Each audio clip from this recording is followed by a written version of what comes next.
Conor McGregor just got nominated for Irish Sports Personality of the Year, so congratulations to Conor. But not everyone agrees with the nomination. Irish soccer commentator Eamon Dunphy has been hugely critical of McGregor's nomination, going as far as to call it ludicrous. Now, I don't know any of the other athletes on this list, but in order for Conor's presence to be ludicrous, then this must be a Muhammad Ali, Diego Maradona, Serena Williams, Wayne Gretzky type bunch of elite super athletes, because by any mortal standards, McGregor had an incredible year.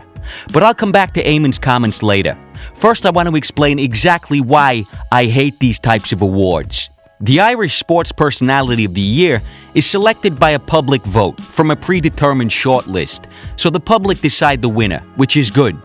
But ultimately, these types of awards can often provide a platform for a wide array of journalists and media members to get on some kind of idealistic high horse and criticize athletes who they often know nothing about for shit that has absolutely nothing got to do with sports. The British have a very similar award called the BBC Sports Personality of the Year, and I became aware of this award last year when, following a shocking upset of Vladimir Klitschko, British heavyweight Tyson Fury made the shortlist.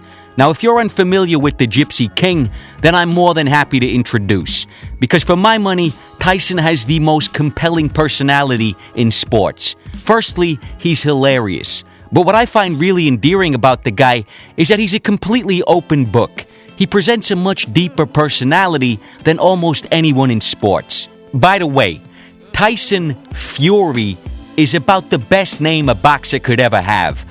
Unless there's a guy called Muhammad Mali Wap the fuck out of your ass, it just doesn't get any better. Anyway, Tyson suffers terribly from depression, so you never know what you're gonna get with the guy. Sometimes he's a hilarious comedian, sometimes he's more philosophical and apathetic, and at times he's clearly morbidly depressed. I'm gonna play 3 quick clips to show you all of those aspects. The first isn't the funniest clip of his, but it's probably the best anti-promo I've ever seen. In this clip, he's supposed to be hyping up a fight with Christian Hammer. This Saturday night at the O2, what are you saying about that? Not interested in it. 0% motivation. You've heard the thing, have you overlooked somebody? Well, I've overlooked him tenfold.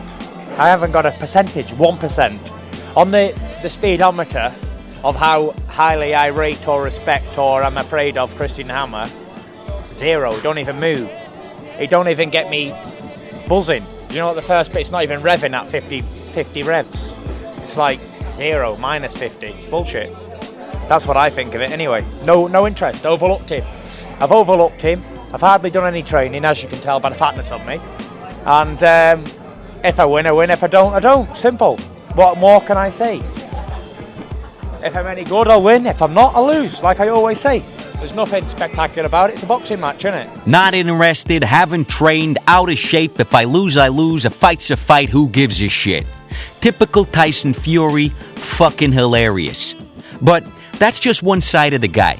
As I mentioned, Tyson frequently presents as a man who's living in an existential crisis and struggles with feelings of futility and meaninglessness. Nothing drives me, nothing. I ain't interested in titles, I ain't interested in money, I ain't interested in business, I ain't interested in property. The thing that drives me, being stress-free. Being able to just do what I want, like, and not be bothered about jumping in a flash car or going to a flash restaurant or what people think of me or high society people. I'm not interested in it. I know that sounds daft because why would I be boxing? Why am I here today? But I've been saying it for a long time, I just really ain't interested. I go in there and it's something that I love to do, I love to fight. I love being involved in the gym, I love training and that while I'm doing it, but at the end of the day, it is what it is, isn't it? At the end of the day, I'll be another bare bum in the shower after it's all finished. And there'll be somebody else, another 50 million people coming through in the world. And you're just a memory at the end of the day. Many celebrities come out and talk about depression. Now, obviously, mental health is a serious subject, but sometimes you feel like they're kind of throwing themselves a bit of a pity party. Like the average asshole out there working a job he hates, struggling to get paid and laid, is supposed to shed a tear because one of the most privileged people on the planet couldn't drag their sorry ass out of bed for a few days. I got my own problems. But with Tyson, it's clear that he is absolutely tortured by morbid depression. There's no excuses on my behalf. I can do my best and that's it. Win, lose or draw, I put up my best fight. And if Vladimir beats me, then good luck to him. I'll shake his hand and say he's a better man. And obviously if I beat him, then I'm still in the same position. Still as sick as ever, still as depressed as life can be, and still don't really care if I die in any second of the moment. That's the way I live my life. And my wife's there to verify. Is that correct or not? No, is it correct that I live like that or not? See, so she don't know what I'm going to do, and I live with her. No one knows. My own father don't know what I'm going to do. So it is what it is. So even though he's not an exciting boxer, I simply do not miss a Tyson Fury interview. And probably more so than any other celebrity I've ever seen have a meltdown, Tyson is the one I've wanted to see bounce back the most. Now, as I mentioned, Tyson is a gypsy. And one of the unfortunate aspects of gypsy fighters is that they often have an inherent victim complex. If you've listened to Tyson, you'll often hear him describe gypsies as a discriminated or persecuted class. I don't know the situation in the UK, but I'd imagine there's probably some truth to that statement. The problem is that because there's high rates of criminality in the gypsy world, that discrimination may be a rational reaction from the British public who want to avoid inviting trouble into their lives. But that's not a debate I want to get into. My only point here is that Tyson always had a sense of being a victim who was ultimately rejected by the British public. When Tyson was rising up the heavyweight ranks, he frequently mentioned the fact that, despite being ranked higher, he felt another rising British heavyweight, Anthony Joshua, was getting favorable media coverage. This may have been true, but Joshua was an Olympic gold medalist with an absolutely devastating style, and that's a combination that always receives shitloads of attention. Regardless, Tyson felt that this was more evidence that the British public were rejecting him, and that's understandable enough. Fury always maintained that he didn't really want the public's admiration. He didn't care what anyone thought. But I always got the feeling that Tyson felt if he climbed the mountain and reached the pinnacle of the sport, dethroning one of the most dominant heavyweight champions of all time in the process, that he'd be undeniable. The British public would have to embrace him as a legend and a national treasure. And that probably would have been the case. Unfortunately for him, his victory parade ended early because shortly after his win, he was nominated for British Sports Person of the Year, and the British media promptly lost their fucking minds. It emerged that Tyson had made some pretty absurd statements regarding homosexuality and pedophilia, based on a pretty wacky interpretation of the Bible. I won't quote the whole thing, but the most inflammatory piece was the following. There are only 3 things that need to be accomplished before the devil comes home. One of them is homosexuality being legal, one of them is abortion, and the other is pedophilia. These comments created a media shitstorm of outrage over the fact that Tyson likened homosexuality to pedophilia. Now, Tyson didn't really equivocate the two, but I'm not going to try to justify the comments, because at the end of the day, he did imply that the legalization of homosexuality is a sign of the apocalypse, so, that is going to ruffle some feathers whatever way you cut it. But these comments wouldn't have received a fraction of the attention if it wasn't for Tyson's nomination for Sports Personality of the Year, which created huge backlash, and a scenario where tons of media members and journalists were commenting on a situation they normally wouldn't have given a shit about. Tyson got absolutely shredded in the media.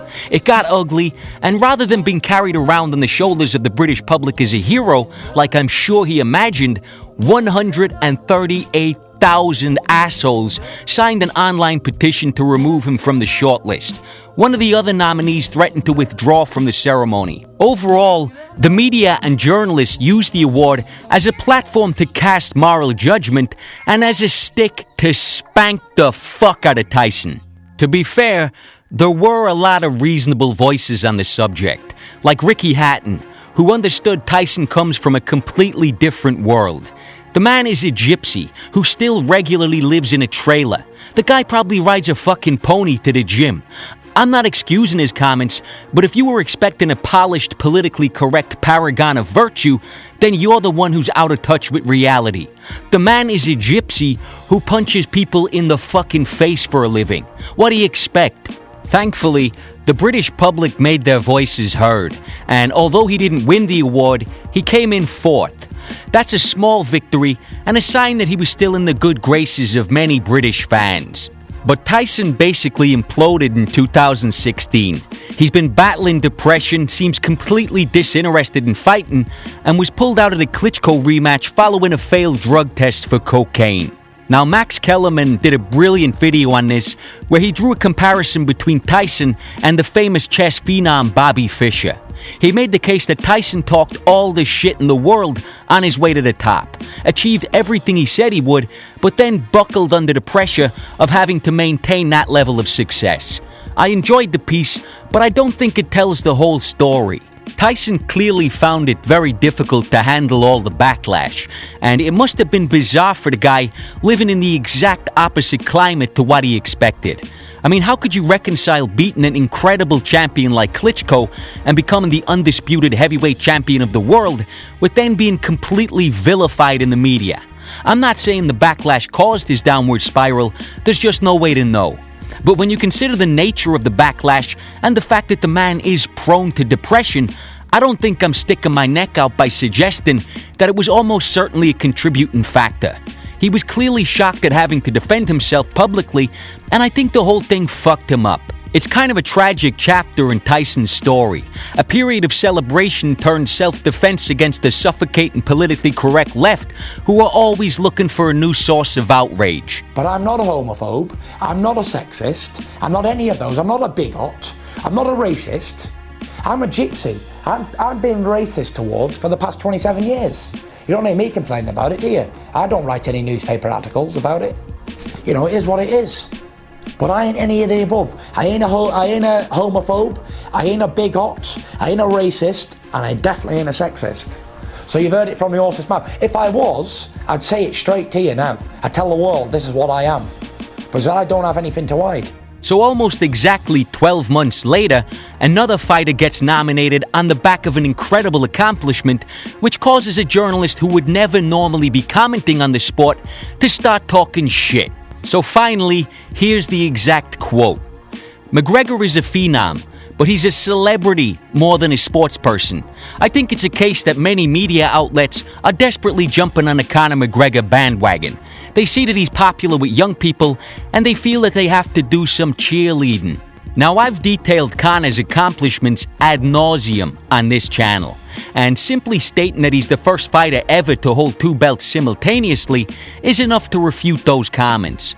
But here's another crazy fact. Conor was the Fighter of the Year in 2015, which, to state the obvious, means of all the athletes in the entire sport, he was deemed to have had the most impressive year.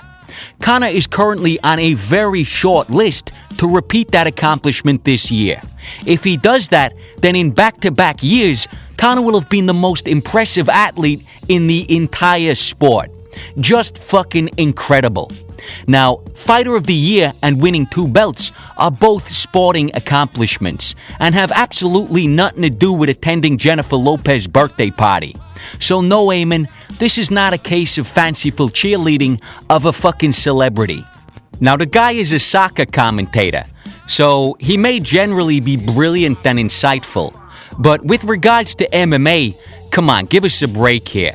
We don't need to hear every know-nothing journalist using these glorified popularity contests to diminish historical accomplishments and disseminate pure and utter fucking ignorance.